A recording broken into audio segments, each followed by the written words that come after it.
নবী করিম সাল্লাল্লাহু আলাইহি ওয়াসাল্লামকে বললেন, নবী আমার তো বড্ড ভয় লাগে, রবের সামনে আমি কি নিয়ে উপস্থিত হব, কি নিয়ে আমি দরবারে দাঁড়াবো। নবী গো, আপনার একটা জামা খুব সুন্দর করে ধুয়ে গুছিয়ে আমার বিছানার কাছে রেখে দিয়েছি। নবী গো, যখন আমি ইন্তেকাল করব, মৃত্যুবরণ করব, দয়া করে মায়া করে আপনার জামা দিয়ে আমি খাদিজার কাফনের কাফন বানিয়ে দিন।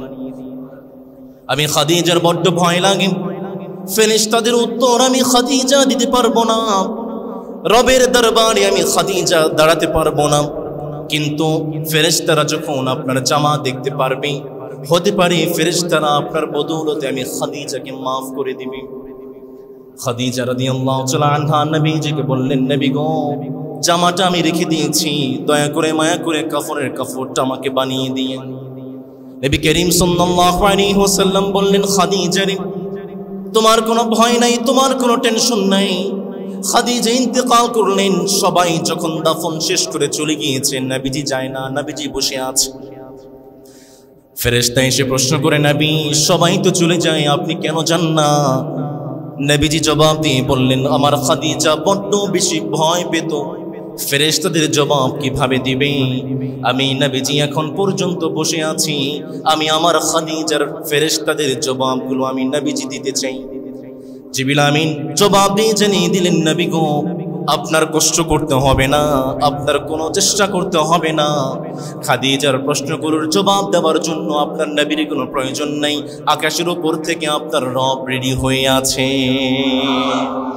সালাত তোমার বন্ধু পরম শেষ বিচারের দিন, সালাত তোমার জীবন জোড়ে খুশবু প্রতিদিন। জয় নামাজে চিত্ত বিলাও তবেই তো মুমিন। রব্বি আলা রব্বি আলাযীম, পড়েন রব্বি আলা রব্বি আলাযীম। সালাত কায়েম করো, সালাত কায়েম করো, হবে জান্নাতি তুমি, হবে সম্মানিত তুমি, হবে জান্নাতি তুমি, হবে সম্মানিত তুমি। দিবে কাল হাসরে শীতল ছায়া আর সে আজিম। রব্বি আলা রব্বি আলাযীম, রব্বি আলা রব্বি আলাযীম। আল্লাহু আকবার। একজন বান্দা, আপনি মুসলমান, আপনার আইডেন্টিফিকেশন কি? একজন কাফের এবং আপনার মধ্যে পার্থক্য কোথায়? একজন কাফের সে নামাজ পড়ে না, আপনি মুসলমান, আপনি নামাজ পড়েন। তার মানে আপনি নামাজ নাই, আপনার ইসলাম নেই। আপনার নামাজ আছে, আপনার মধ্যে ইসলাম। ইন্নাল হামদুলিল্লাহ, ইন্নাল হামদুলিল্লাহি নাহমাদুহু ওয়া নাস্তাঈনুহু ওয়া নাস্তাগফিরুহু ওয়া নু'মিনু বিহি ওয়া নাতাওয়াক্কালু আলাইহি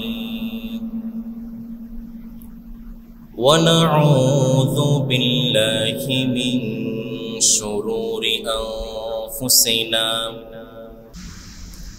ومن سيئات أعمالنا من يهده الله فلا مضل له ومن يضلله فلا هادي له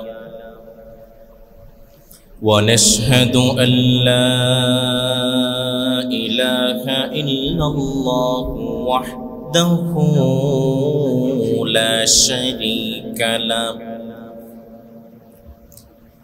لا ضد له ولا ند له ولا معين له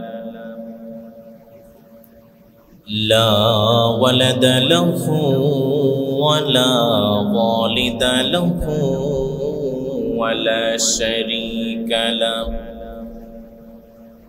وهو الله الواحد الفرد الصمد لم يلد ولم يولد ولم يكن له كفوا أحد ونشهد أن سيدنا ونبينا وحبيبنا ومولانا محمد الذي أرسله بالحق بشيرا ونذيرا وداعيا إلى الله بإذنه وسراجا منيرا. أما بعد فقد قال الله تعالى في كلامه المجيد وفي فرقانه الحميد.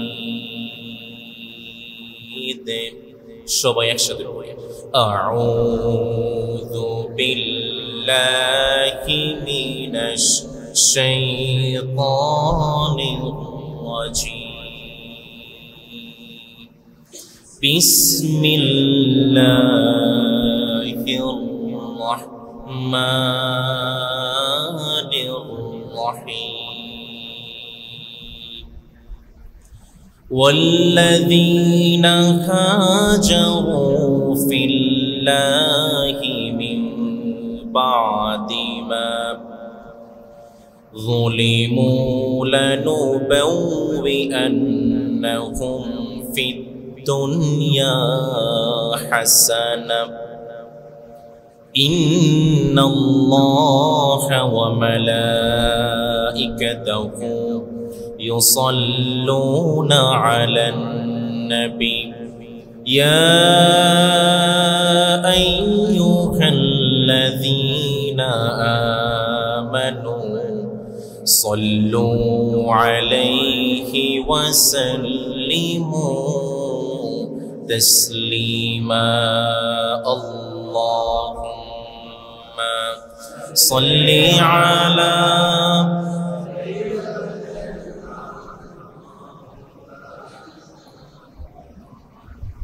وعلى آل سيدنا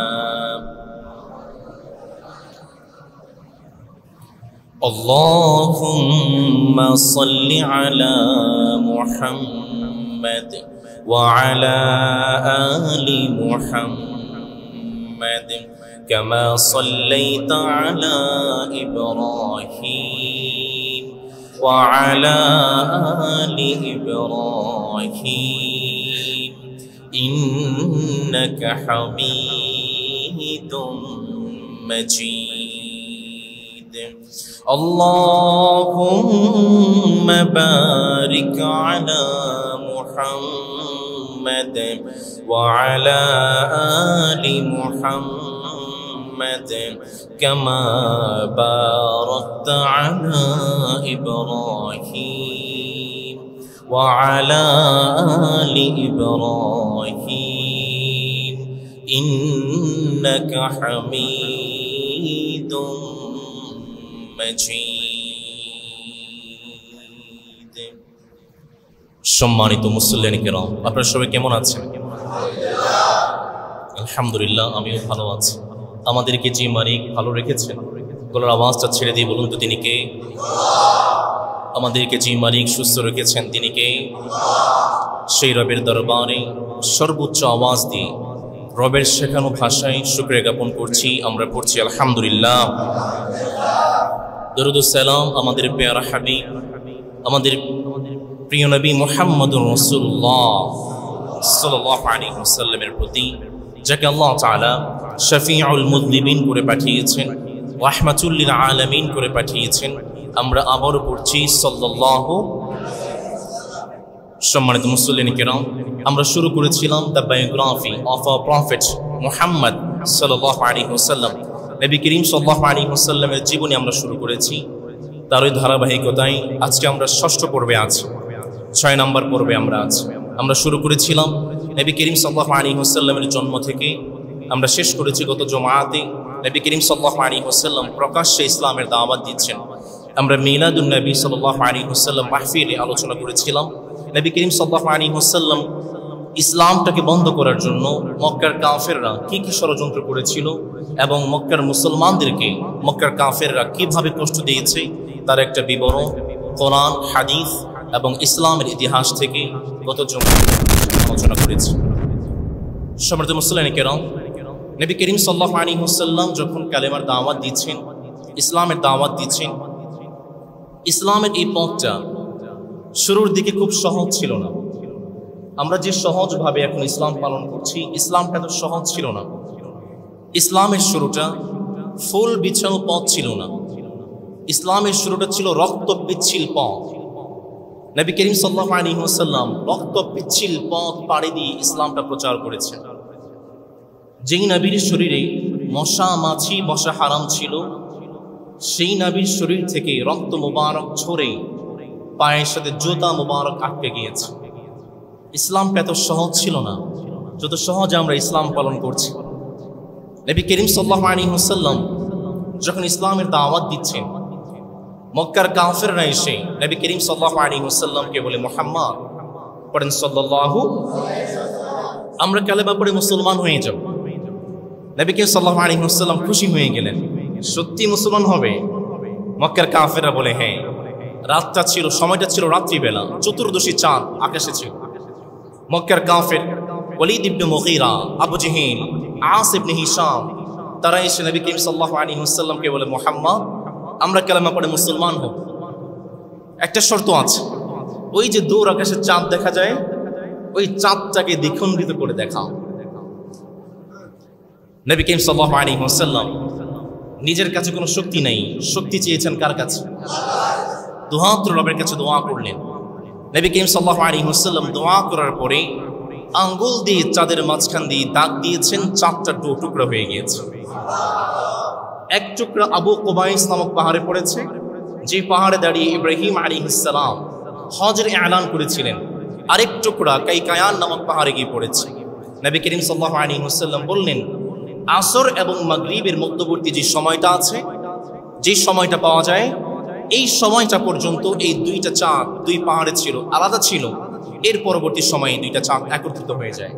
এরপরও কি মক্কার কাফেররা কালেমা পড়ে মুসলমান হয়েছে? মক্কার কাফেররা নবী করিম সাল্লাল্লাহু আলাইহি ওয়াসাল্লামকে বলে, মুহাম্মদ তুমি তো জাদুকর হয়ে গিয়েছো, চাঁদটি দুই টুকরা করে ফেলেছো, তার মানে তুমি জাদুকর, নাউযুবিল্লাহ পড়বেন না? এই কথাটাকেই রব্বুল আলামিন সূরাতুল কমারের মধ্যে চমৎকার করে বললেন, বান্দা শোনো, ইকতারাবাতিস সাআতু ওয়ানশাক্কাল কমার ওয়া ইয়ারাউ আয়াতান ইউরিদু ওয়া ইয়াকুলু সিহরুম মুস্তামির। নবী করিম সাল্লাল্লাহু আলাইহি ওয়াসাল্লাম যখন হাত দিয়ে আঙ্গুল দিয়ে চাঁদটাকে দুই টুকরা করে ফেললেন, মক্কার কাফেররা বলে, মুহাম্মদ তুমি জাদুকর হয়ে গিয়েছো। রব্বুল আলামিন আকাশের উপর থেকে আয়াত নাযিল করে জানিয়ে দিলেন, নবী যারা আপনাকে জাদুকর বলে, এই চাঁদটা দুই টুকরা করা আপনার জন্য জাদুকর নয়।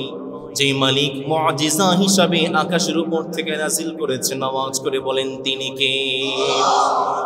নবী করিম সাল্লাল্লাহু আলাইহি ওয়াসাল্লাম তিনি হচ্ছেন সেই হাবিব যার জন্য সূর্যটাকে থামিয়ে দেওয়া হয়েছে। সুবহানাল্লাহ পড়বেন না? আমরা যে সূর্যটা দেখতে পাই পৃথিবীর বুকে, দুইবার সূর্যটাকে থামিয়ে দেওয়া হয়েছে। তার মধ্যে এক নম্বর মুসা আলাইহিস সালামের সময়। মুসা আলাইহিস সালামের সময় যখন মুসলমানরা বাইতুল মুকাদ্দাস জয় করার জন্য চলে গেল, মুসা আলাইহিস সালামের সময় শনিবার ছিল পবিত্র দিন। শনিবার ছিল পবিত্র দিন। শুক্রবার তারা যুদ্ধে মেতে উঠেছে, বাইতুল মুকাদ্দাসকে বিজয় করতে হবে। আসরের সেই সময় পর্যন্ত চলে এসেছে। সূর্য যদি ডুবে যায়, মুসলমানদের বিজয়টা হাতছাড়া হয়ে যাবে। মুসলমানরা দুহাত রবের কাছে দোয়া করলেন, মালিক বাইতুল মুকাদ্দাস বিজয় করতে হবে, ফিলিস্তিন বিজয় করতে হবে, দয়া করে মায়া করে আমাদের কাছে সূর্যটা আমাদের জন্য আটকে দেন। মুসলমানদের এই দোয়ার জন্য, ফিলিস্তিন বিজয়ের জন্য, বাইতুল মুকাদ্দাস বিজয়ের জন্য মালিক সূর্যটাকে 1 ঘন্টা আটকে দিয়েছিলেন। নবী করিম সাল্লাল্লাহু আলাইহি ওয়াসাল্লামের সময়ে নবীজি খাইবার নামক জায়গায়, সাহাবা নামক জায়গায় তিনি দাঁড়িয়ে আছেন। নবী করিম সাল্লাল্লাহু আলাইহি ওয়াসাল্লাম আলী রাদিয়াল্লাহু তাআলা আনহুর কোলে মাথা রেখে শুয়ে আছেন। সূর্যটা আস্তে আস্তে ডুবে যায়। নবীজির উপরে ওহী নাজিল হতে শুরু করেছে। নবী করিম সাল্লাল্লাহু আলাইহি ওয়াসাল্লামের উপরে ওহী নাজিল হয়। সূর্যটা আস্তে আস্তে ডুবে গেল, ওহী নাজিল শেষ হয়ে যায়। নবীজি আলীকে প্রশ্ন করলেন, আলী তুমি কি আসরের সালাত আদায় করেছো নাকি? আলী রাদিয়াল্লাহু তাআলা আনহু বললেন, না নবী, আমি তো আসরের সালাত আদায় করতে পারি নাই। নবী করিম সাল্লাল্লাহু আলাইহি ওয়াসাল্লাম দোয়া রবের কাছে দোয়া করলেন, মালিক, আমার উম্মত তোমার বান্দা তোমার নবীর আনুগত্য করতে গিয়ে আসরের সালাত আদায় করতে পারে নাই, সূর্য ডুবে গিয়েছে। দয়া করে মায়া করে মালিক সূর্যটাকে তুমি আবার ফিরিয়ে দাও, যেন তোমার বান্দা আলী সঠিক সময়ে আসরের সালাত আদায় করতে পারেন। নবী করিম সাল্লাল্লাহু আলাইহি ওয়াসাল্লামের বিখ্যাত সাহাবী আয়েশা রাদিয়াল্লাহু তাআলা আনহা বললেন, নবীজি দোয়া করেছেন, সাথে সাথে ডুবন্ত সূর্যটাকে যে মালিক আবার ফিরিয়ে দিয়েছেন তিনি কে? মালিক রব্বুল আলামিন নবী করিম সাল্লাল্লাহু আলাইহি ওয়াসাল্লামের দোয়ার বদৌলতে সূর্যটাকে ফিরিয়ে দিয়েছিলেন। কেমন নবী পেয়েছেন? নবী খুঁজে পেলেন না, সেই নবীর জন্য আমাদের ভালোবাসা আছে না নেই? হে রাসূল তোমায় ভালোবাসি,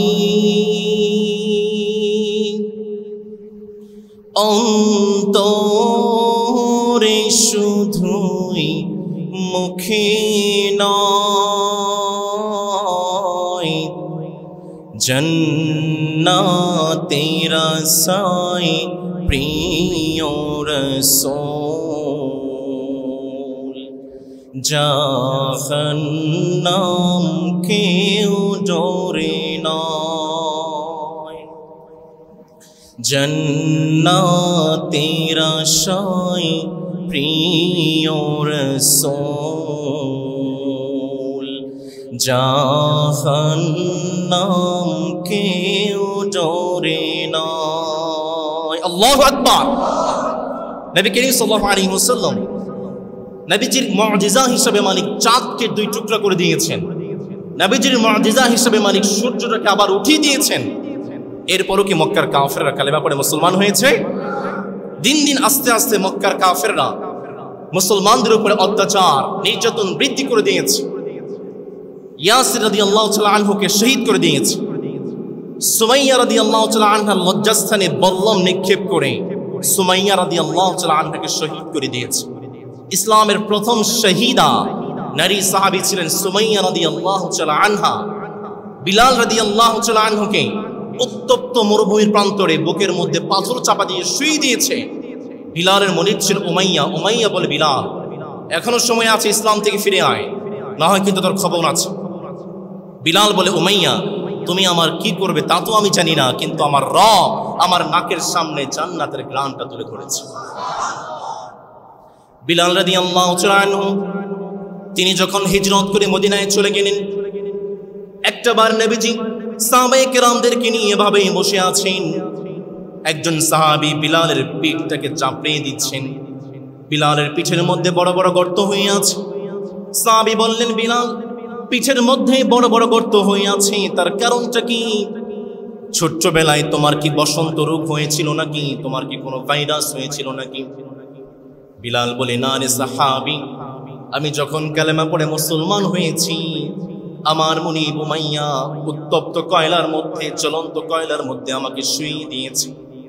আমার পেট থেকে চর্বিগুলো গলে গলে কয়লার আগুনটা বন্ধ হয়ে গিয়েছে, আর কয়লাগুলো আমার পিঠের মধ্যে ঠুকে ঠুকে বড় বড় গর্ত হয়ে গিয়েছে। বিলাল রাদিয়াল্লাহু তাআলা আনহু যখন কালেমা পড়ে মুসলমান হলেন, সাহাবায়ে কেরামদের কষ্ট, সাহাবায়ে কেরামদের নির্যাতন নবীজি আর নিতে পারছেন না। নবীজি বললেন, আবিসিনিয়া, বর্তমানে ইথিওপিয়া।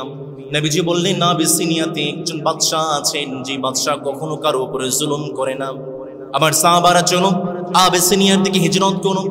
নবী করিম সাল্লাল্লাহু আলাইহি ওয়াসাল্লামের আদেশ পেয়ে নবুয়তের ৫ম বছর রজব মাসে 11 জন পুরুষ আর 5 জন মহিলা হেঁটে হেঁটে মক্কা থেকে রওনা হয়ে গেলেন। মক্কা থেকে রওনা হয়ে জেদ্দা বন্দরে চলে আসলেন। উসমান রাদিয়াল্লাহু তাআলা আনহুকে আমির বানালেন। জন প্রতি অর্ধেক দিরহাম ভাড়া দিয়ে নৌকা ভাড়া করলেন। নবী করিম সাল্লাল্লাহু আলাইহি ওয়াসাল্লাম যখন দেখতে পেলেন সাহাবায়ে কেরাম মক্কা থেকে আস্তে আস্তে চলে যায়, নবীজির মন তো আর মানে না, চোখ দিয়ে টপ টপ করে পানি পড়ে। নবী করিম সাল্লাল্লাহু আলাইহি ওয়াসাল্লামের সাহাবায়ে কেরাম আস্তে আস্তে হাবাশার দিকে রওনা হয়ে গেলেন, আবিসিনিয়ার দিকে রওনা হয়ে গেলেন। আবিসিনিয়াতে গিয়ে কয়েক মাস অবস্থান করার পরে নবী করিম সাল্লাল্লাহু আলাইহি ওয়াসাল্লামের সাহাবায়ে কেরাম শুনতে পেলেন মক্কার সবাই কালেমা পড়ে মুসলমান হয়ে গিয়েছে। তারা সবাই আবিসিনিয়া থেকে চলে আসলেন, মক্কাতে এখন পর্যন্ত ঢোকেন নাই, মক্কার কাছাকাছি চলে আসলেন। এখানে এসে বুঝতে পারলেন, শুনতে পেলেন আমরা তো মিথ্যা সংবাদ শুনেছিলাম, মক্কায় এখন পর্যন্ত কেউ কালেমা পড়ে মুসলমান হয়নি। আবার সাহাবায়ে কেরাম মক্কায় প্রবেশ করলেন। মক্কায় আসার পরে সাহাবায়ে কেরামদের উপরে মক্কার কাফেররা জুলুম এবং অত্যাচার বৃদ্ধি করে দিয়েছে। নবী করিম সাল্লাল্লাহু আলাইহি ওয়াসাল্লাম আবার আদেশ করলেন, যাও তোমরা আবার আবিসিনিয়ায় চলে যাও। এবার দ্বিতীয়বার নবী করিম সাল্লাল্লাহু আলাইহি ওয়াসাল্লামের ৮৬ জন সাহাবী, ১৬ জন মহিলা সাহাবী তারা মক্কা থেকে আবার আবিসিনিয়ার দিকে রওনা হয়ে গেলেন। নবী করিম সাল্লাল্লাহু আলাইহি ওয়াসাল্লামকে যখন মক্কার কাফেররা বুঝতে পারলো সাহাবায়ে কেরাম আস্তে আস্তে চলে যাচ্ছেন, এবার কি করা যায়, কি করা যায়? নবী করিম সাল্লাল্লাহু আলাইহি ওয়াসাল্লামকে শিয়াবি আবি তালিব বন্দী করে দিয়েছে। আমার প্রিয় ভাইরা, খুব মনোযোগ দিয়ে শুনতে হবে, যে ইসলামটা পালন করছেন এই ইসলামটা প্রচার করার জন্য আমার আপনার নবী একদিন নয়, ২ দিন নয়, ১ মাস নয়, ২ মাস নয়, ১ বছর নয়, ২ বছর নয়, ৩টা বছর নবীজি শিয়াবি আবু তালেবে জেল খেটেছেন। আমার আপনার নবী জেল খেটেছেন। এখান থেকে শিক্ষা হচ্ছে, ইসলামের সঠিক কথাগুলো যদি আপনি বলতে যান, কোরআনের সঠিক দাওয়াতগুলো যদি আপনি দিতে যান, আপনার মধ্যে হামলা আসবে, মামলা আসবে, এমনও হতে হবে ইসলামের জন্য আপনাকে জেলও খাটতে হতে পারে। তাই বলে কি মুসলমানরা ইসলাম থেকে ফিরে আসবে? আরে আমাদের নবী তো ইসলামের জন্য জেল খেটেছে, আমি আপনি কি? নবী করিম সাল্লাল্লাহু আলাইহি ওয়াসাল্লাম ৩টা বছর শিয়াবি আবি তালেবে জেল খেটেছেন।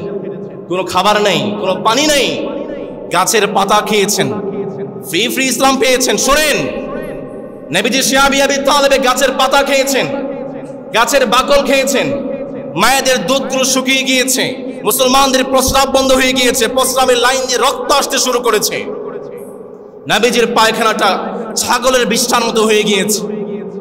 নবী করিম সাল্লাল্লাহু আলাইহি ওয়াসাল্লাম ৩টা বছর শিয়াবি আবি তালেবে জেল খাটলেন। শিয়াবি আবি তালেব থেকে যখন নবীজি আবার মক্কায় ফিরে আসলেন, মক্কায় আসার পরে জেল থেকে বের হওয়ার কয়েকদিন পরে, কয়েক মাস পরে নবী করিম সাল্লাল্লাহু আলাইহি ওয়াসাল্লামকে যেই মানুষটা সবচেয়ে বেশি সাহায্য করেছে, যেই মানুষটা সবচেয়ে বেশি সহযোগিতা করেছে, তার নাম হচ্ছে চাচা আবু তালেব। শিয়াবি আবি তালেব থেকে বের হওয়ার কয়েক মাস পরেই চাচা আবু তালেব ইন্তেকাল করলেন। যেই চাচা নবীজির উপরে ছায়া হয়েছিল, মক্কার কাফেরদের থেকে শেল্টার হয়েছিল, সেই চাচা আবু তালেব ইন্তেকাল করলেন। নবী করিম সাল্লাল্লাহু আলাইহি ওয়াসাল্লাম চাচা আবু তালেবকে বললেন, চাচা একটাবার কালেমা পড়ে মুসলমান হয়ে যান, উহাজ্জু লাকা বিহা ইনদাল্লাহ, আপনি একটাবার কালেমা পড়ে মুসলমান হন, মুহাম্মদুর রাসূলুল্লাহ বলতে হবে না, শুধু পড়েন লা ইলাহা ইল্লাল্লাহ, আমি মুহাম্মদ আপনার জন্য রবের সঙ্গে সুপারিশ করে আপনাকে জান্নাতে নিয়ে যাব।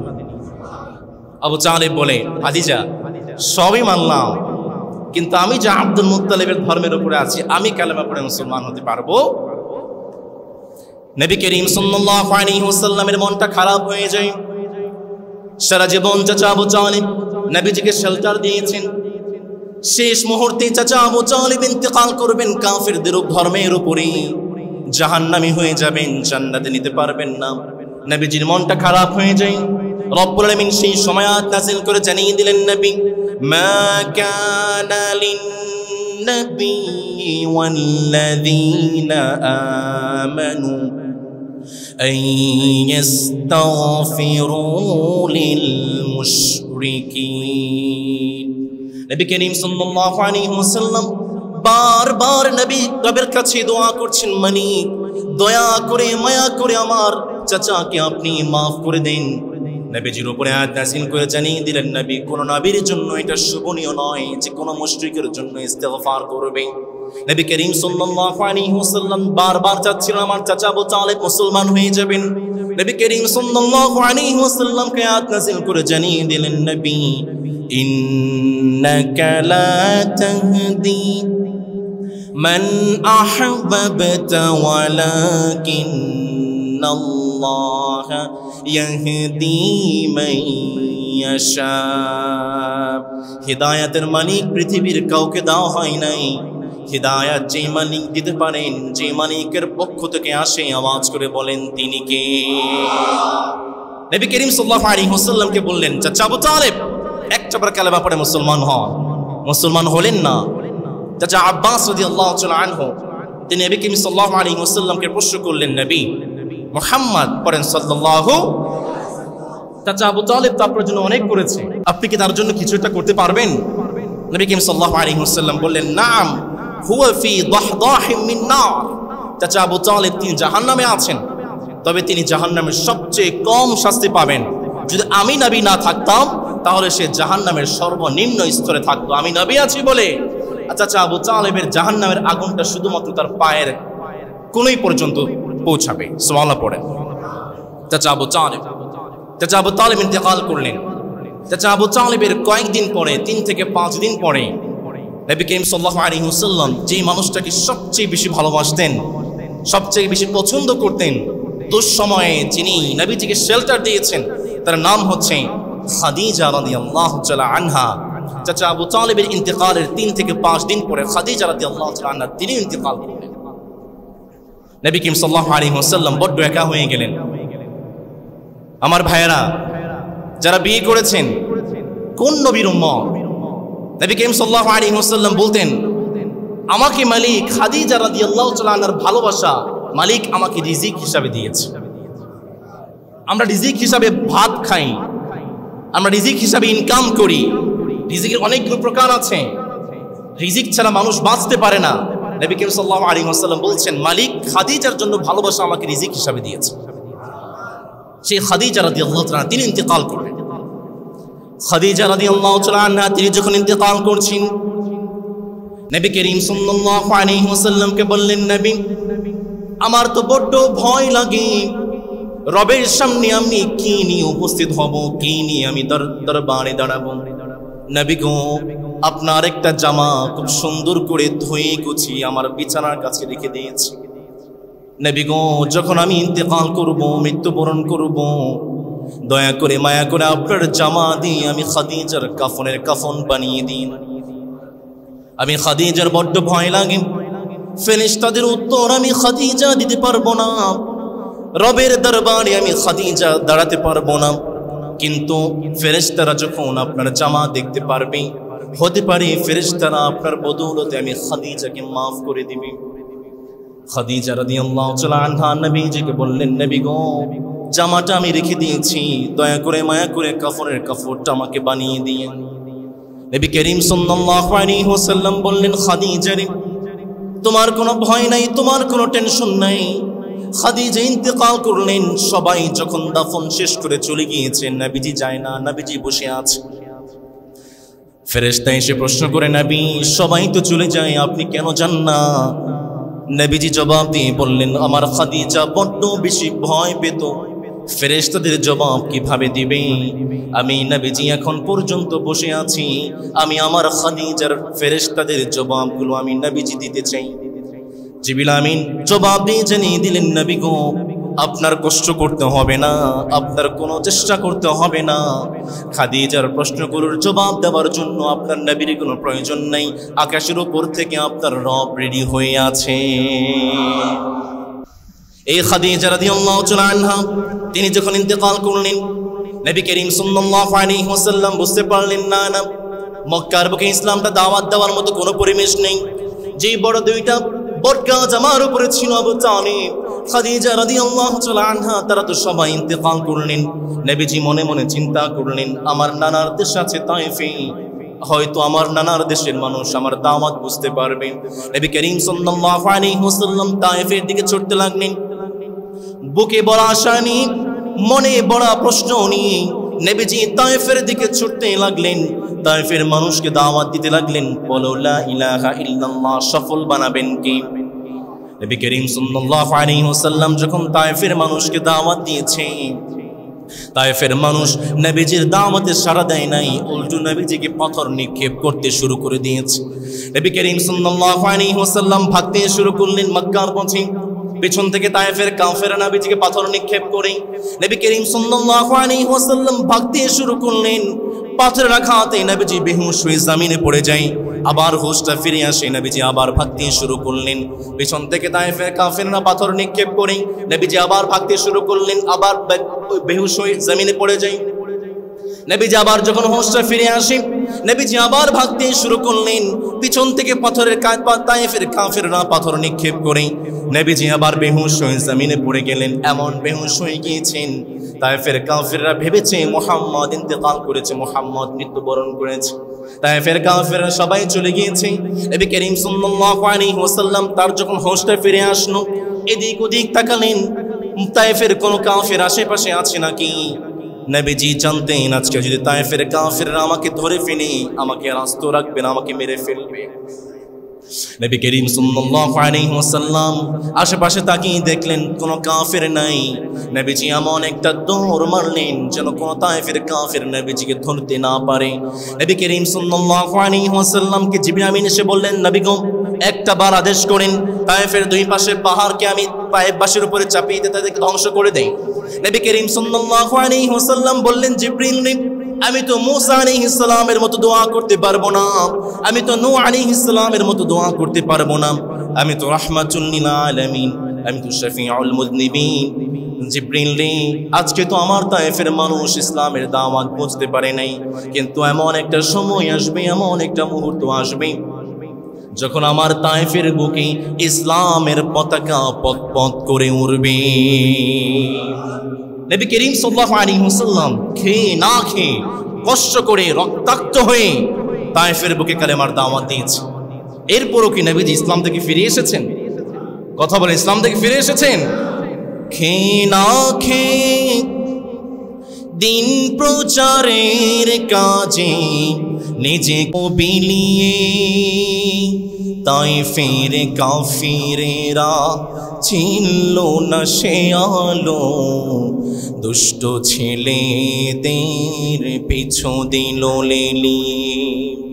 খেয়ে না খেয়ে দিন প্রচারের কাজে নিজেকে দিয়েছ বিলিয়ে, তায়েফের কাফিরেরা চিনল না সে আলো, দুষ্ট ছেলেদের পিছু দিল লিলি। পাথরের আঘাতে ক্ষত বিক্ষত হয়ে সারা শরীর থেকে রক্ত ঝরে। হে রাসূল,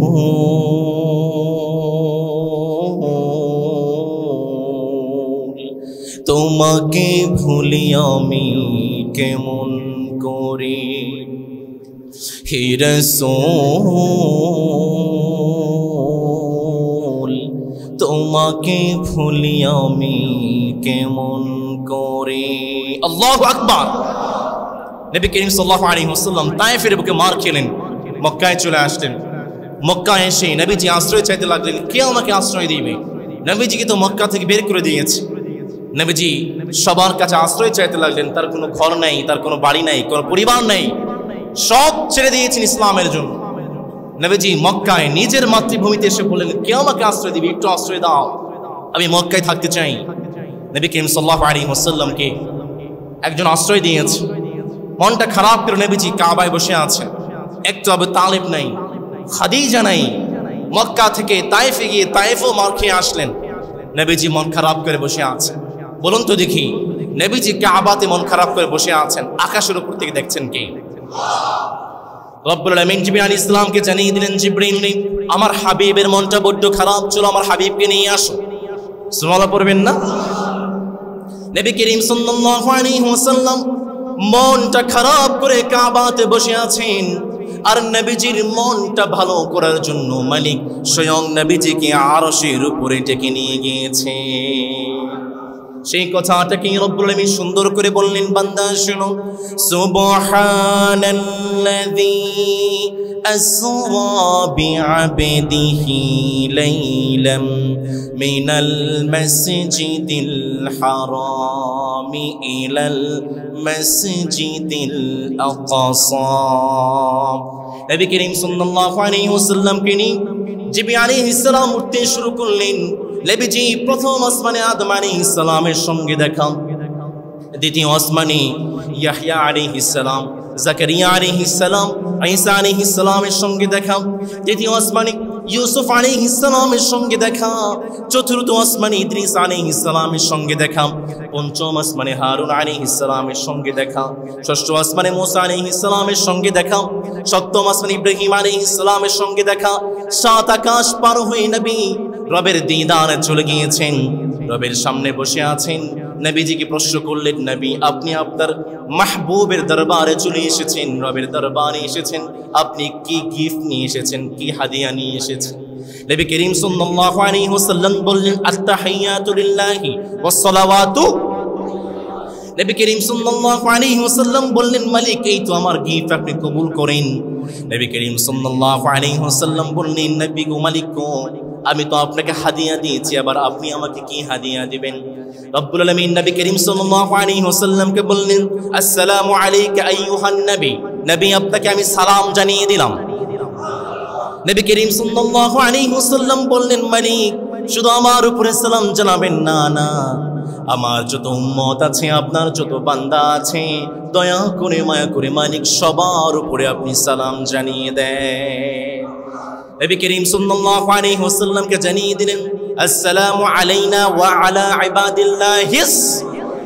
নবী করিম সাল্লাল্লাহু আলাইহি ওয়াসাল্লাম যখন মিরাজ থেকে চলে আসেন, নবী করিম সাল্লাল্লাহু আলাইহি ওয়াসাল্লামকে বললেন, নবী গো, একটা আমল আপনাকে দেই, একটা হাদিয়া আপনাকে দেই, এই হাদিয়া আপনি আপনার উম্মতের কাছে পৌঁছে দিবেন। আপনার উম্মত যদি হাদিয়াটা পরিপূর্ণভাবে পালন করতে পারে, পৃথিবীতে যেই মালিক আমাদেরকে সফল বানিয়ে দিবেন তিনি কে? রব্বুল আলামিন চমৎকার করে জানিয়ে দিলেন, বান্দা শুনো, قد أفلح المؤمنون الذين هم في صلاتهم خاشعون। নবী করিম সাল্লাল্লাহু আলাইহি ওয়াসাল্লাম যখন মিরাজ থেকে চলে আসেন, নবীজিকে জানিয়ে দিলেন, নবী আপনার উম্মতের কাছে সালাত হাদিয়া হিসেবে দিয়ে দিলাম। আপনার উম্মত যখন 5 ওয়াক্ত সালাত আদায় করবে, উম্মতকে যে মালিক দুনিয়ার সবচেয়ে সফল বান্দা হিসেবে কবুল করবেন তিনি কে? সালাত তোমার বন্ধু পরম শেষ বিচারের দিন, সালাত তোমার জীবন জুড়ে খুশবু প্রতিদিন, জয় নামাজে চিত্ত বিলাও তবেই তো মুমিন। রব্বি আলা রব্বি আলাযীম, পড়েন, রব্বি আলা রব্বি আলাযীম। সালাত কায়েম করো, সালাত কায়েম করো, হবে জান্নাতি তুমি, হবে সম্মানী তুমি, হবে জান্নাতি তুমি, হবে সম্মানী তুমি। দিবে কাল হাসরে শীতল ছায়া আর সে আজিম। রব্বি আলা রব্বি আলাযীম, রব্বি আলা রব্বি আলাযীম। আল্লাহু আকবার। একজন বান্দা, আপনি মুসলমান, আপনার আইডেন্টিফিকেশন কি? একজন কাফের এবং আপনার মধ্যে পার্থক্য কোথায়? একজন কাফের সে নামাজ পড়ে না, আপনি মুসলমান, আপনি নামাজ পড়েন। তার মানে আপনি নামাজ নেই, আপনার ইসলাম নেই। আপনার নামাজ আছে, আপনার মধ্যে ইসলাম। গত জুমাতে মিলাদুন নবী সাল্লাল্লাহু আলাইহি ওয়াসাল্লাম মাহফিল হয়েছে। তো আমার পোস্টে, আমার ফেসবুকে গিয়ে আমাদের মুসল্লিন কেরামদের মাঝে একজন গিয়ে কমেন্ট করেছেন, হুজুর মিলাদুন নবী সাল্লাল্লাহু আলাইহি ওয়াসাল্লাম মাহফিলের কমিটিতে এমন ভাইরা আছেন যারা নামাজ পড়েন না। আমার দেখতে দেরি হয়ে গিয়েছে। আমি যখন দেখেছি তখন মিলাদুন নবী সাল্লাল্লাহু আলাইহি ওয়াসাল্লাম মাহফিল শেষ হয়ে গিয়েছে।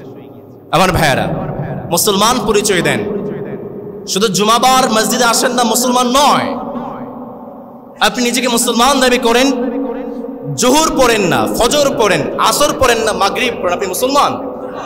5 ওয়াক্ত সালাত আপনি মুসলমান দাবি করছেন, সালাত লাগবে। সালাত নাই, ইসলাম নাই। সালাত আছে, ইসলাম আছে। আমার প্রিয় তরুণ এবং যুবক ভাইরা, মনোযোগ দিয়ে শুনেন। অনেক ভাইরা আছেন বেকার, চাকরি নেই, অনেকে হারাম ইনকামে আছেন, সুন্দর ইনকাম চাচ্ছেন, সালাত পড়েন। জীবনে আপনার মধ্যে কিচ্ছু নাই, সালাত আছে। যে মালিক আপনাকে সফল বানাবেন তিনি কে? হয়তো আপনার মধ্যে কষ্ট আছে, দুঃখ আছে, বেদনা আছে, কিন্তু এই কষ্ট, দুঃখ, বেদনা সব কেটে যাবে যদি আপনার মধ্যে সালাত থাকে। নবী করিম সাল্লাল্লাহু আলাইহি ওয়াসাল্লাম কে মালিক, পৃথিবীতে সমস্ত ইবাদত, সমস্ত আহকাম মালিক জিবরিলকে দুনিয়াতে পাঠিয়ে দিয়েছেন একমাত্র সালাত। যখন নবীজিকে দিয়েছেন, নবীজিকে দুনিয়াতে পাঠিয়ে নয়, বরং নবীজিকে স্বয়ং মেরাজ ডেকে নিয়ে গিয়েছেন। সালাত, সালাত নবীজির শেষ ওসিয়ত ছিল বান্দা সালাত। নবীজি যখন ইন্তেকাল করছেন, নবী করিম সাল্লাল্লাহু আলাইহি ওয়াসাল্লাম বলেছেন, বান্দা সালাত, সালাত, সালাত, সালাত আদায় করতে হবে, সালাত ছাড়া আর কোনো বিকল্প পথ নাই। রাজি আছেন তো ইনশাআল্লাহ? শুধু ফজরে আসবেন, জোহরে আসবেন না। পিছনে ভাইরা কথা বলে না, মুচকি মুচকি হাসে, তার মানে আসবে না। ভাইরা জবাব দিয়ে বলতে হবে, শুধু ফজরে আসবেন, জোহরে আসবেন না, আসরে আসবেন না, মাগরিবে আসবেন না, ইশাতে আসবেন না। 5 ওয়াক্ত সালাত আদায় করবো তো ইনশাআল্লাহ? ওয়াদা করছেন তো ইনশাআল্লাহ? আল্লাহ আমাদেরকে কবুল করুন, পড়ি আমিন। নবী করিম সাল্লাল্লাহু আলাইহি ওয়াসাল্লাম মিরাজ থেকে মক্কায় চলে আসলেন। মক্কায় এসে নবীজি ইসলামের দাওয়াত দিবেন, কিন্তু মক্কার কাফেররা নবীজিকে নজরবন্দি করে রেখেছে, গৃহবন্দী করে রেখেছে। মুহাম্মদ কোথায় যায়? নবী করিম সাল্লাল্লাহু আলাইহি ওয়াসাল্লাম ইসলামের দাওয়াত দিতে পারছেন না। নবীজিকে তৎকালীন মক্কার কাফেররা নজরবন্দি করে রাখে। আজকালও দেখবেন যখন ইসলামের দাওয়াত, ইসলামের দায়রা দিতে চায়, ইসলামের দায়ীদেরকেও নজরবন্দি করে রাখা হয়। নজরবন্দিটা এমন পর্যায়ে চলে যায়, আমরা মসজিদে কি বলি, এই মসজিদ পর্যন্ত মক্কার কাফেরদের মতো বর্তমান বিশ্বের তাদের উত্তরসূরিরাও মসজিদ পর্যন্ত নজরদারি করতে চায়। আমার বুঝে আসে না, মক্কার কাফেররা, একটা কথা খুব ভালো করে মনে রাখবেন, কাফের এবং মুশরিকরা AK-47 বুলেট এবং বোমাকে যতটা না ভয় পায়, ইসলামের দায়ীদের জবানকে তার চেয়েও বেশি ভয় পায়। এই জন্য দেখবেন যুগে যুগে যারা ইসলামের দাওয়াত দেয়, যারা কোরআনের দাওয়াত দেয়, তাদের জবানটাকে বন্ধ করার জন্য, তাদেরকে অপদস্থ করার জন্য, অপমানিত করার জন্য, ধর্ষক সাজানোর জন্য পায়তারা করে জেলখানার মধ্যে বন্দী করে তাদেরকে শহীদ করে দেয়। এটা হচ্ছে মক্কার জালেমদের মতো প্রত্যেকটা যুগে আবু জেহেলদের বৈশিষ্ট্য। যারা ইসলামের দায়ীদের উপর নজরবন্দি করে আর যারা ইসলামের দায়ীদেরকে জেলের মধ্যে বন্দী করতে চায়, এটা নিঃসন্দেহে আমরা বলতে পারি তারাও আবু জেহেলের উত্তরসূরি। নবী করিম সাল্লাল্লাহু আলাইহি ওয়াসাল্লামকে নজরবন্দি করে দিয়েছে। নবী করিম সাল্লাল্লাহু আলাইহি ওয়াসাল্লাম প্রকাশ্যে ইসলামের দাওয়াত দিতে পারছেন না, কি করবেন? এবার নবীজি রাতটাকে বেছে নিয়েছেন। রাতের বেলা যখন সবাই ঘুমিয়ে যায়, নবীজি মক্কার বুকে বের হয়ে যান। আর মক্কার বুকে বের হয়ে রাতের বেলা নিজে না ঘুমিয়ে, না খেয়ে মক্কার কাফেরদেরকে ইসলামের দাওয়াত দিচ্ছে। হজের সময় চলে এসেছে। নবী করিম সাল্লাল্লাহু আলাইহি ওয়াসাল্লাম চিন্তা করলেন, মক্কার কাফেরদের মধ্যে আর ইসলামের দাওয়াত দেওয়ার মতো কোনো পরিবেশ নেই। নবীজি চিন্তা করলেন মক্কার বাহিরে ইসলামের দাওয়াত দিতে হবে। হজের সময় চলে এসেছে। পৃথিবীর দূর দূরান্ত থেকে কাফেররা, মুশরিকরা হজ আদায় করার জন্য আসবে, বাইতুল্লাহ তাওয়াফ করার জন্য আসবে। নবীজি চিন্তা করলেন তাদের মধ্যে ঢুকে ঢুকে আমি ইসলামের দাওয়াত দেব। আকাবা নামক জায়গায় নবী করিম সাল্লাল্লাহু আলাইহি ওয়াসাল্লাম হজ আদায়কারীদের ক্যাম্পের মধ্যে ঢুকে পড়লেন। তাবর মধ্যে ঢুকে ঢুকে হজ যাত্রীদেরকে তিনি দাওয়াত দিতে শুরু করলেন। হঠাৎ করে দেখতে পেলেন আলো আধারের মাঝে কয়েকজন যুবক মানুষদেরকে দেখা যায়। নবী করিম সাল্লাল্লাহু আলাইহি ওয়াসাল্লাম তাদের কাছে গেলেন, গিয়ে প্রশ্ন করলেন, তোমরা কোথা থেকে এসেছো? তারা জবাব দিয়ে বলে, আমরা ইয়াসরিব থেকে এসেছি। নবীজি প্রশ্ন করলেন, তোমরা কোন গোত্রের মানুষ? নবীজির জবাবে তারা জবাব দিয়ে দেয়, আমরা হচ্ছে খাজরাজ গোত্রের মানুষ।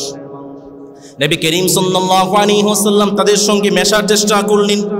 নবীজি তাদের পরিচয়টা নেওয়ার চেষ্টা করলেন। নবীজি বুঝতে পারলেন তারা খাজরাজ গোত্রের নেতৃস্থানীয় ব্যক্তিবর্গ। নবী করিম সাল্লাল্লাহু আলাইহি ওয়াসাল্লাম এবার তাদেরকে ইসলামের দাওয়াত দিতে শুরু করলেন। সেই 6 জন যুবক তারা বলেন, মুহাম্মদ আপনি যে কথাগুলো বলছেন আমরা যে খাজরাজ গোত্রে আছি, মদিনাতে আছি, আমাদের প্রতিবেশী কয়েকজন ইহুদি আছে, তারা ইনজিল কিতাবের পণ্ডিত, তারা তাওরাত কিতাবের পণ্ডিত, তারা তো এই কথাগুলো আমাদেরকে বলেছে, তারা তাদের কিতাবগুলো গবেষণা করে করে আমাদেরকে বলেছে শেষ জামানায় একজন নবী আসবেন। তারা যে কথাগুলো বলেছিল সেই কথাগুলোর সঙ্গে মুহাম্মদ আপনার কথাগুলো মিলে যায়। নবী করিম সাল্লাল্লাহু আলাইহি ওয়াসাল্লাম এবার কোরআন তিলাওয়াত শুরু করলেন। নবীজি যখন কোরআন তিলাওয়াত শুরু করেছেন, 6 জন যুবকের চোখ দিয়ে টপ টপ করে পানি বের হতে শুরু করেছে।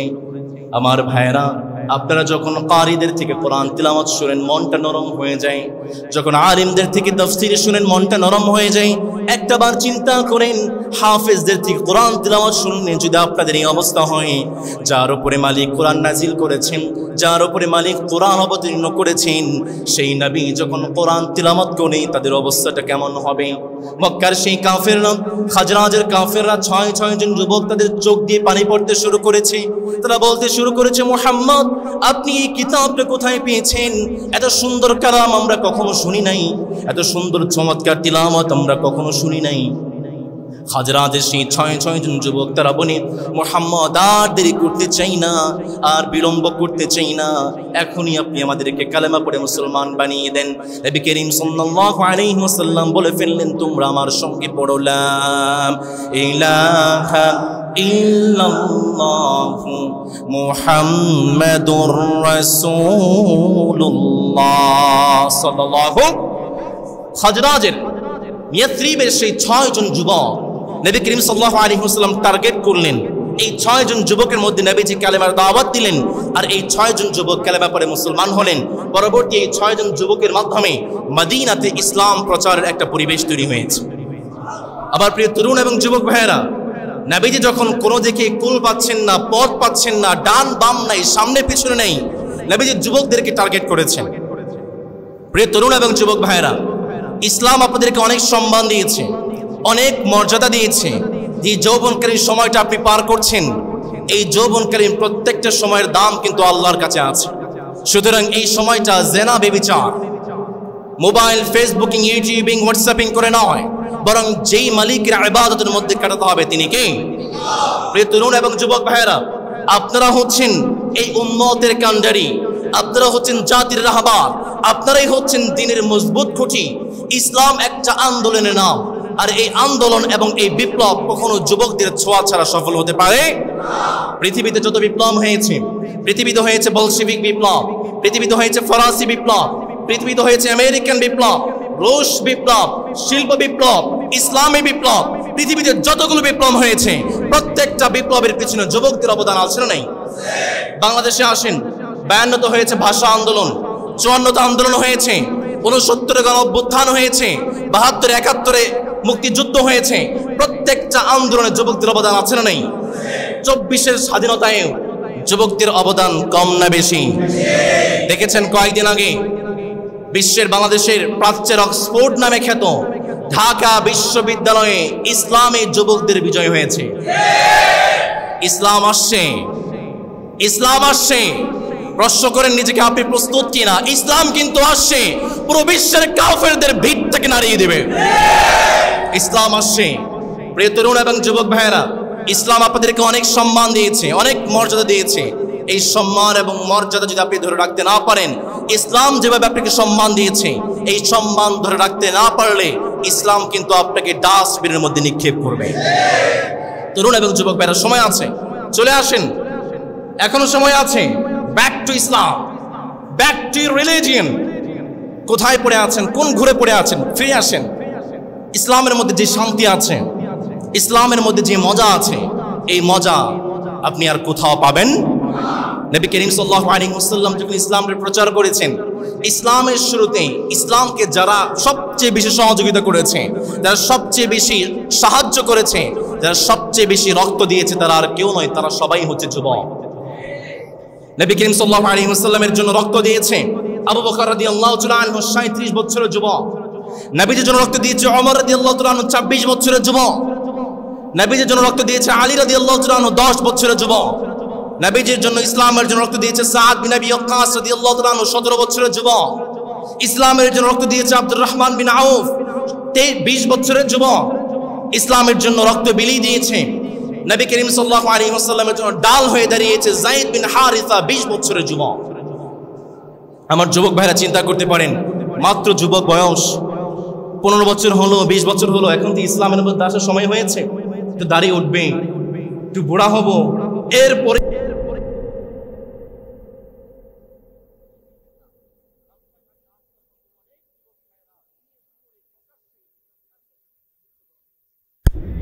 দেখেন না কত মানুষ বাইক অ্যাক্সিডেন্ট করে মারা যায়। আপনি যে এখানে বসে আছেন, এখান থেকে আপনি বাড়িতে যেতে পারবেন তার কোনো নিশ্চয়তা আছে? প্রিয় তরুণ এবং যুবক ভাইরা, ইসলামে ফিরে আসুন। নবী করিম সাল্লাল্লাহু আলাইহি ওয়াসাল্লাম যুবকদেরকে টার্গেট করলেন। 6 জন যুবককে নবী করিম সাল্লাল্লাহু আলাইহি ওয়াসাল্লাম কালেমা পড়ে মুসলমান বানালেন। এইটা ছিল নবীজির মক্কার বাহিরে প্রথম দাওয়াত। নবী করিম সাল্লাল্লাহু আলাইহি ওয়াসাল্লাম মক্কার সেই ইয়াসরিবের কাফেররা বনি, মদিনার কাফেররা বনি, মদিনার সেই যুবকরা বনি, নবী গো আমাদের মদিনাতে ইয়াসরিবে একটা বুআসের যুদ্ধ হয়েছে, আপনি আমাদেরকে অনুমতি দেন। ইয়াসরিবের অবস্থা খুব একটা ভালো নয়, আপনি যে শান্তির কথাগুলো আমাদেরকে শোনালেন, আমরা ইয়াসরিবে গিয়ে মদিনাতে গিয়ে আমরা এই শান্তির কথাগুলো প্রচার করতে চাই। মাত্র 1 বছর সেই 6 জন যুবক পরিশ্রম করেছে, কষ্ট করেছে। এই 1 বছরের মধ্যে তারা মাত্র 7 জন যুবককে ইসলামের মধ্যে নিয়ে আসতে পেরেছে। এবার প্রশ্ন করছি, জবাব দিতে হবে। আগে ছিল 6 জন, এখন আসলো 7 জন, সব মিলিয়ে কয়জন? 13 জন।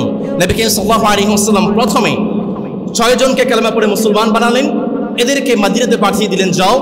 1 বছর দাওয়াত দেওয়ার পরে এরা 7 জনকে আবার নিয়ে আসলেন। কিন্তু ওই আগের 6 জনের মধ্যে থেকে একজন অসুস্থ ছিলেন, সবাই আসতে পারেন নাই, 5 জন আসলেন। 5 জন আর নতুন করে আসলো 7 জন, 7 5 12 জন। এই 12 জনকে নবী করিম সাল্লাল্লাহু আলাইহি ওয়াসাল্লাম আকাবা নামক জায়গায় বায়াত করিয়েছে, যেটাকে আমরা বলি বাইআতে আকাবা। নবী করিম সাল্লাল্লাহু আলাইহি ওয়াসাল্লাম কয়েকটি বিষয়ের উপরে, 6টি বিষয়ের উপরে বায়াতে আকাবা বায়াত করিয়েছিলেন। তার মধ্যে 1 নম্বর, আল্লাহ তুশরিকু বিল্লাহ, আল্লাহ তুশরিকু বিশাইআ। নবী করিম সাল্লাল্লাহু আলাইহি ওয়াসাল্লাম সেই 12 জন যুবককে বায়াত করালেন। 1 নম্বর বায়াত, তোমরা কখনো রবের সঙ্গে শিরক করবে। 2 নম্বর, ওয়ালা তাসরিকু, তোমরা কখনো চুরি করবে। 3 নম্বর, ওয়ালা তাজনু, তোমরা কখনো জিনা করবে। 4 নম্বর, ওয়ালা তাকতুলু আওলাদাকুম, তোমরা কখনো তোমাদের সন্তানদেরকে হত্যা করবে। 5 নম্বর, ওয়ালা তা'তু বিবুহতান, তোমরা কখনো একে অপরকে অপবাদ দেবে।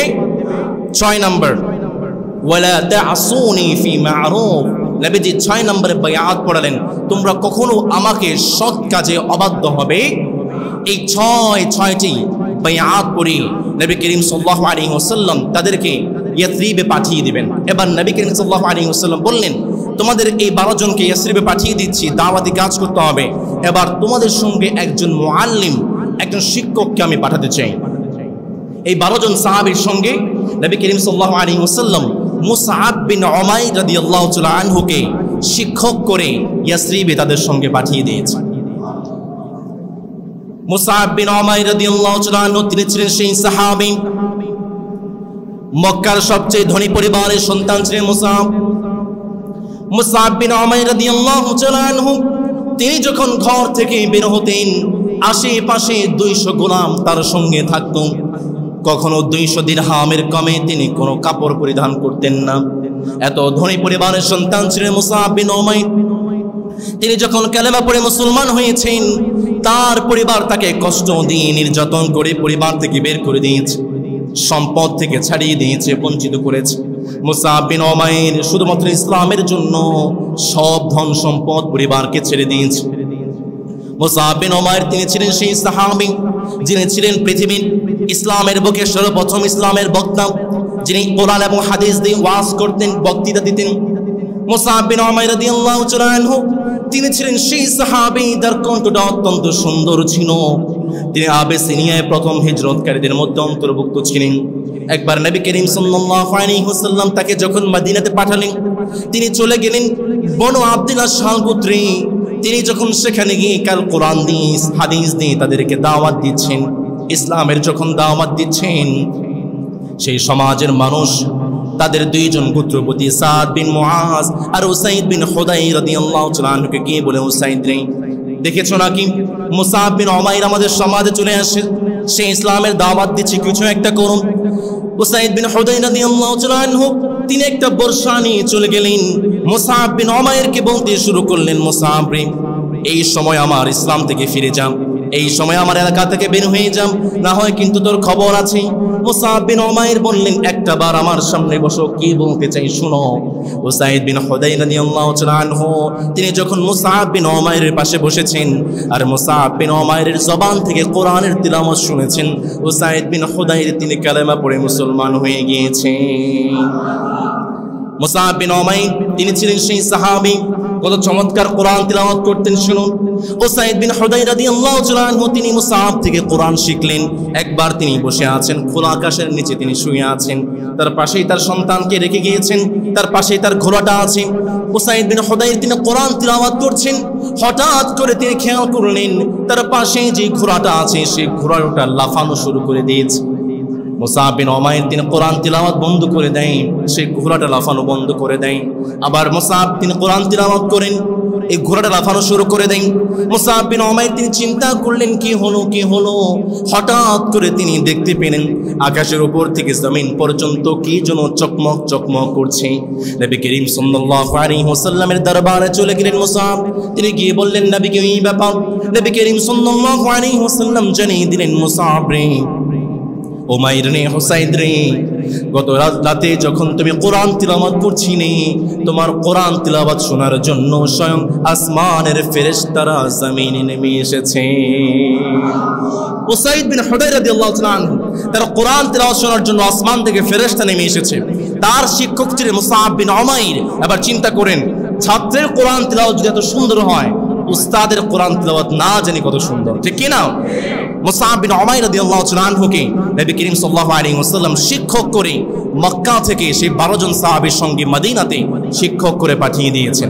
নবী করিম সাল্লাল্লাহু আলাইহি ওয়াসাল্লাম যখন মুসআব বিন উমাইরকে পাঠিয়ে দিয়েছেন, মুসআব বিন উমাইর ইসলামের দাওয়াত শুরু করেছেন। এর পরবর্তীতে কি কি ঘটনা ঘটেছে সেই ঘটনাগুলো আমরা আগামী জুমআতে আলোচনা করব ইনশাআল্লাহ। আল্লাহ আমাদেরকে তৌফিক দিন, আমরা পড়ি আমিন।